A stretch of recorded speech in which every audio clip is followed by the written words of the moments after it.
Hello all, welcome to my channel Allset Ready CP. So today we are going to see what is torque, what is horsepower and what is RPM and how they are all interlinked to each other. So to do this, I will show with a simple nut example. Okay.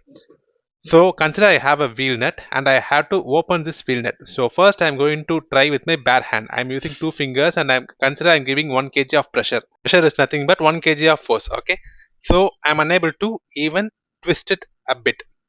So next what I'm going to do is I'm going to take the support from some other tool which is nothing but a socket.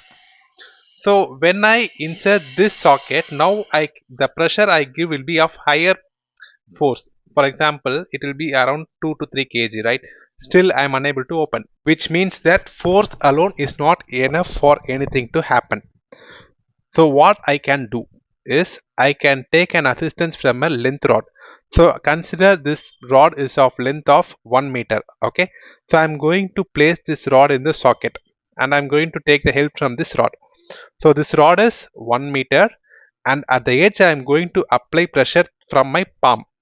So when I apply pressure from the palm, it would be around 5 kg approximately. So it's like 5 kg into 1 meter. So 5 into 1 equal to 5 torque I am applying. Now with two hand it's like 7 into 1.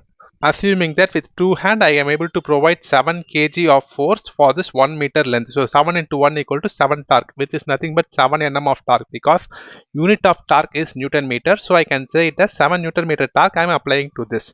But this 7 Newton meter is not enough to open this wheel nut. I need much more pressure.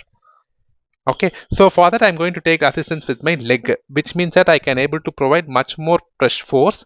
So assume that now I'm providing 12 kg. Okay, so 12 kg into 1 meter, which is nothing but 12 Nm of torque is required to open this wheel nut.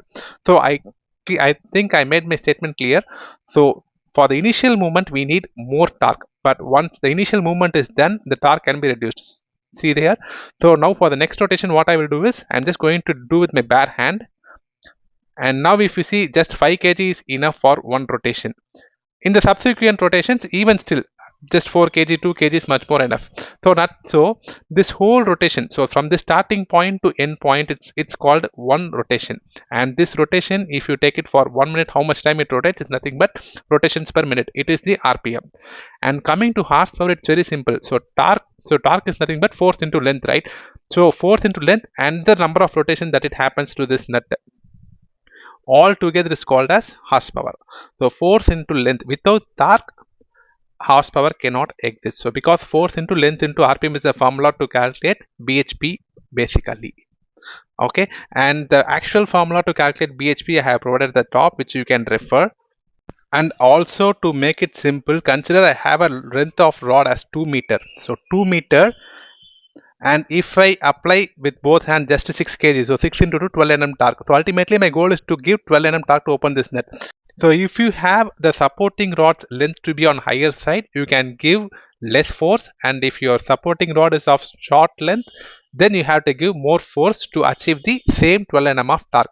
So by changing the length and the pressure that you are going to apply is the key to play with torque. So as mentioned, horsepower is directly dependent on torque. So torque, without torque, horsepower cannot exist. They are interlinked to each other.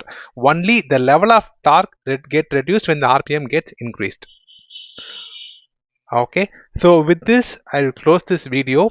In my next video I'll explain who all needs more torque, who all needs more power, and what is the use of having both, so that you can make the right decision when buying your next new car. And yes, so thank you all for watching. Please do like, share and subscribe.